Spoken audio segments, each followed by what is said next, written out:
अस्सलामुअलैकुम to all of you and welcome back to my channel. आपको मेरी और मेरी फैमिली की तरफ से चांद रात मुबारक, जो कि गुजर चुकी। कोई बात नहीं, अपना चैनल है, मैं जब भी अपलोड करूँ।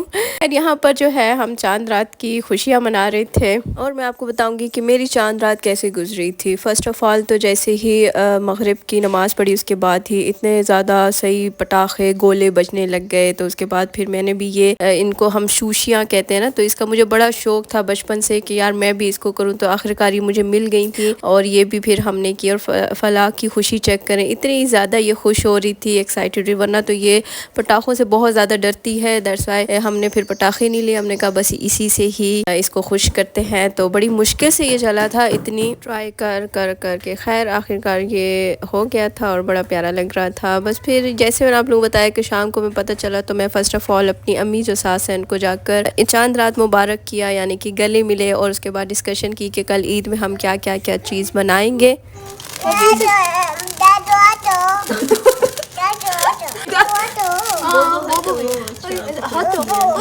पीछे से ऐसे ऐसे ऐसे।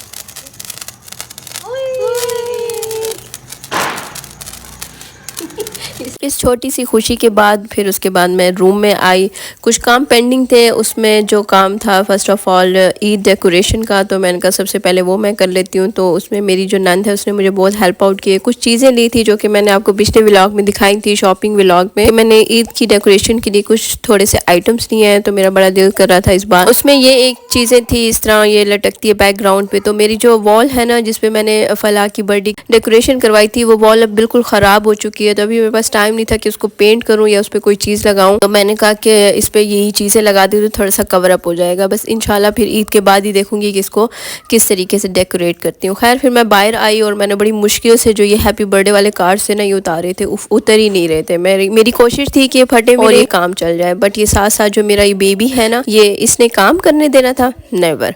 इसने बस सही तबाही मचाई हुई थी, कभी क्या चीज़ उठाती थी ख़राब करती थी, कभी क्या और कभी क्या। खासकर जो हम ये लटकने वाली चीज़ें लगा रहे थे ना, इस पे ये एक तो खुशबू ज़्यादा हो रही थी कि क्या इस तरह है वो, और सही इसने एक दो ख़राब भी कर दिए थे। तो खैर कोई बात नहीं, बच्चे हैं, बच्चे खुश भी होते हैं। इसमें बिज़ी रखना है ताकि बच्चों को साथ साथ बिज़ी रखा करे। कोई बात नहीं, थोड़ी बड़ी चीज़ ख़राब हो जाती है तो इट्स ओके, चीज़ें हैं तो ख़राब होती ही रहती हैं। बस फिर उसके बाद ये जो बर्थडे का मैंने सामान जितना उतारा तो मैंने कहा जाके ऊपर स्टोर रूम में रख आती हूँ। बाकी जो ईद के हवाले से सफाई वगैरह थी वो मैंने 2 दिन पहले ही सारी अच्छे से डीप क्लीनिंग भी करा ली थी। और जो छोटे बड़े काम थे घर के बाहर सारे जो है बस मैंने तकरीबन हो ही चुके थे 70%। बस ये जो लास्ट में था, मैंने कहा या फारिग बैठने से बेहतर है कि बंदा ईद की डेकोरेशन करे, थोड़ा एंजॉय करे। एक घर में कमरे में बैठकर भी आप अपनी लाइफ को एंजॉय कर सकते हैं, ये छोटे छोटे से डेकोरेशन करके, ये मोमेंट्स को एंजॉय करके। वरना तो फिर हम कहते हैं बस मोबाइल उठाओ और लोगों की ही रील्स देखते रहो और रोते रहो। यार देखो लोग कितना एंजॉय कर रहे हैं, आप भी इंजॉय कर सकते हैं। अपनी छोटे से एक रूम के अंदर भी इंजॉय कर सकते हैं, उसको आप खुद डेकोरेट कर सकते हैं। अगर आप करेंगे, उसमें बिजी रहेंगे तो खुद ब खुद अपनी लाइफ को एंजॉय करने लगेंगे। बस फिर फला जान जो है सो गई थी फाइनली। फिर उसके बाद मुझे टाइम मिला, मैंने जल्दी से जो है सफाई स्टार्ट कर दी, क्योंकि मैंने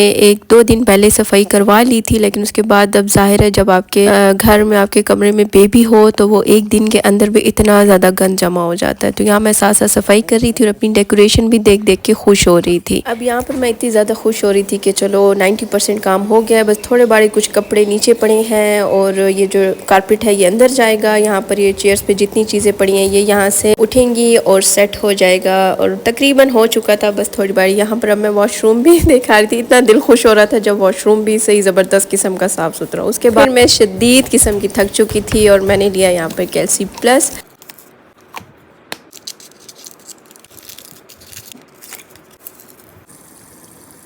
इससे मुझे बहुत ज़्यादा फ़र्क पड़ जाता है, आप लोग भी ज़रूर लिया करें। फिर उसके बाद मैंने की थी ऑयलिंग, जो बहुत मेरे बालों को नीड हो रही थी, सख्त ख़राब हो गए थे। मैंने कहा ऑयल लगा लेती हूँ। और लास्ट में थी मेहंदी की बारी। अब यहाँ बज चुके थे रात के 2। मैं बहुत ज़्यादा थक गई थी, लेकिन मैंने कहा यार यही मौका है, अभी भी मैं मेहंदी ना लगाऊँ तो फिर कब लगाऊँ। तो बस फिर मैं बाहर आके बैठी और मैंने फ्लैश लाइट ऑन की। इस बार मैंने लिए थे मेहंदी स्टेंसिल्स, जो कि मैं आपको पहले बता चुकी थी। इससे बहुत ज़्यादा मेरी आसानी भी हो गई थी, लेकिन बहुत लग गया था, क्योंकि तकरीबन 10-15 15 मिनट तो मैं मोबाइल को स्टैंड पे लगाने पे लग गई थी। कभी कोई एंगल सही आ रहा था, कोई नहीं आ रहा था, तो फिर मोबाइल तकरीबन 3-4 बार गिर गया था और साथ में मेरा दिल भी गिर गया था। मैंने कहा ये क्या हो रहा है। फिर जहाँ से मेहंदी मैं लगाऊं वहाँ पर मेरा दूसरा जो है शेड आ जाता था। मैंने कहा ये तो सही से बन ही नहीं रही। बस आखिरकार किसी तरीके से मैंने इसको लगाया और साथ में फिर मैंने एक कार्ड लिया और उसको मैं इस तरीके से ना फैलाती गई कि ताकि ये जल्दी से सूख जाए और मैं जाकर सो। तो ये भी एक ट्रिक है, वरना तो एक सॉलिड लगी हुई होती है ऊपर तो उसको बड़ा टाइम लगता है। और ये वैसे भी अर्क वाली थी और मुझे जलन हो रही थी, मेरी स्किन बहुत सेंसिटिव है, इसलिए मैंने जल्दी जल्दी से उसको फैलाया। मैंने कहा सूखे। और फिर उसके बाद दूसरा एक और स्टेंसिल लिया जिसे मैंने कहा अपनी फिंगर्स पे भी मैं बना लूँ। तो मैंने उसका हाफ कट करके ना उसको इस तरह